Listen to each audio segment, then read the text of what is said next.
tentang hukum.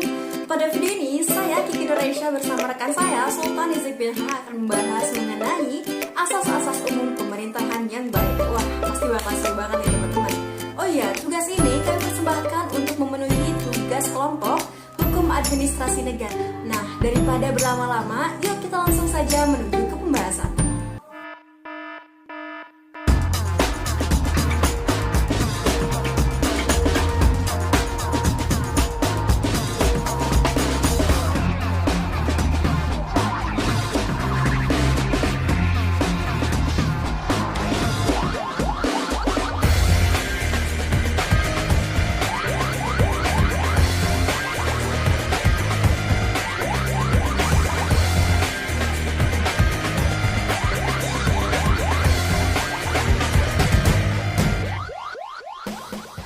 Bismillahirrahmanirrahim. Di sini saya Sultan Rizky bin Ha.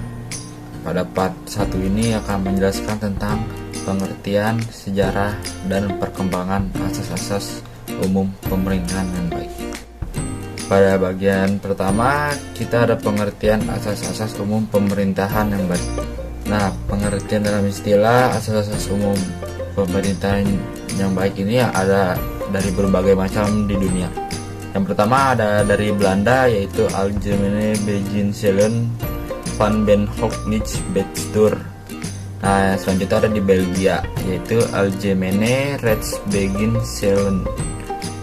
Dan ada yang dari Jerman, yaitu Algemene Grundgesetze der Ordnung Gemangben Verwaltung. Nah, yang keempat ada dari Inggris, yaitu The General Principles of Good Administration. Dan yang terakhir ada dari Prancis, Les Principes Generaux du Droit Continuous Public. Sebagai negara hukum, maka tindakan pemerintahan untuk memberikan kesejahteraan tersebut juga harus berdasarkan peraturan perundang-undangan yang berlaku atau sering bertindak berdasarkan Freemasonry. Namun tindakan tersebut sering menimbulkan penyalahgunaan wewenang yang mengakibatkan terjadinya benturan kepentingan antara masyarakat dengan pemerintahan. Tindakan atau campur tangan pemerintahan dalam konsep negara kesejahteraan welfare state sebagai pihak yang bertanggung jawab untuk mewujudkan kesejahteraan dan kemakmuran warga masyarakatnya semakin besar. Dan menurut W.J. Purwadirmanta, pengertian asas adalah yang pertama ada dasar alas pendomen, misalnya batu yang baik untuk asas rumah. Yang kedua ada sesuatu kebenaran dengan menjadi pokok atau tumpuan berpikir, berpendapat dan sebagainya. Misalnya bertentangan dengan asas-asas hukum pidana, pada asasnya saya setuju dengan usul saudara. Dan yang ketiga ada cita-cita yang menjadi dasar, perkumpulan negara dan sebagainya. Misalnya membicarakan asas tujuan perserikatan. Nah, pengertian asas-asas umum pemerintahan yang baik menurut Justice Hamidi ada 4. Yaitu yang pertama merupakan asas-asas umum pemerintahan yang baik merupakan nilai etik yang hidup dan berkembang dalam lingkungan hukum administrasi negara. Dan yang kedua ada asas-asas umum pemerintahan yang baik berfungsi sebagai pegangan bagi penjabat administrasi negara dalam menjalankan fungsinya. Asas-asas umum pemerintahan yang baik merupakan alat uji bagi hakim administrasi dalam menilai tindakan administrasi negara. Dan yang terakhir yaitu sebagai besar dari asas-asas umum pemerintahan yang baik masih merupakan asas-asas yang tidak tertulis dan masih abstrak dan dapat digali lagi statistik kehidupan di masyarakat. Dan pada bagian kedua ada sejarah dan perkembangan asas-asas umum pemerintahan yang baik. Sejarah asas-asas umum pemerintahan yang baik menurut Hotma P. Simbioa. Asas-asas umum pemerintahan yang baik lahir dari praktik penyelenggaraan negara dan pemerintahan sehingga bukan produk formal suatu negara seperti undang-undang.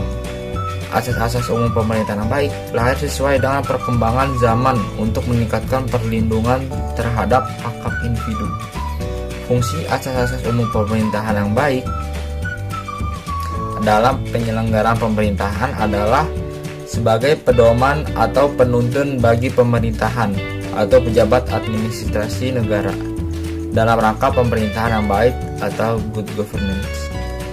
Sejarah asas-asas umum pemerintahan baik dalam perkembangan asas umum pemerintahan baik dapat dibagi dalam 3 fase. Nah, fase pertama itu secara historis, penggunaan asas umum pemerintahan baik sudah berlangsung sejak lama. Penggunaan asas umum pemerintahan yang baik tidak didasarkan pada landasan hukum dalam bentuk normatif, yaitu undang-undang atau perundang-undangan lainnya, namun lebih diutamakan berdasarkan konsep, doktrin, kebiasaan yang timbul dalam praktik penyelenggaraan negara. Di fase 2 ini, normativasi asas umum pemerintahan yang baik pertama kali dilakukan dalam Undang-Undang Nomor 28 Tahun 1999 tentang penyelenggaraan negara yang lebih bersih dan bebas dari korupsi, kolusi, dan nepotisme. Ditegaskan bahwa pembentukan undang-undang penyelenggaraan negara yang bersih dan bebas dari korupsi, kolusi, dan nepotisme merupakan bagian atau subsistem dari peraturan perundang-undangan berkaitan dengan penegakan hukum di bidang korupsi, kolusi, dan nepotisme. Dan fase ketiga dalam perkembangan asas umum pemerintahan yang baik. Fase ketiga adalah setelah Undang-Undang Nomor 30 Tahun 2014 tentang administrasi pemerintahan disahkan sebagai perundangan yang pertama kali mengatur mengenai tata laksana pemerintahan yang sesuai dengan Undang-Undang Dasar Negara Republik Indonesia. Hal-hal penting terkait penyelenggaraan pemerintahan mulai dari kewenangan, wewenang, asas umum pemerintahan yang baik, kontribusi, delegasi, mandat, larangan penyalahgunaan wewenang, diskresi, keputusan berbentuk elektronis, izin dispensasi, konsensi, konflik kepentingan, sosialisasi yang harus dilakukan oleh pemerintahan, standar operasional prosedur, syarat sahnya keputusan, legislasi dokumen, sanksi administrasi diatur dengan jelas. Nah teman-teman, gimana tadi pembahasannya mengenai asas-asas umum pemerintahan yang baik? Yang barusan teman-teman dengar itu masih dasarnya tentang AAUPB. Untuk lebih lanjutnya, teman-teman bisa tonton di video kami yang part kedua dan part ketiga, yang pastinya akan lebih seru dan mendalam membahas mengenai asas-asas umum dalam pemerintahan yang baik.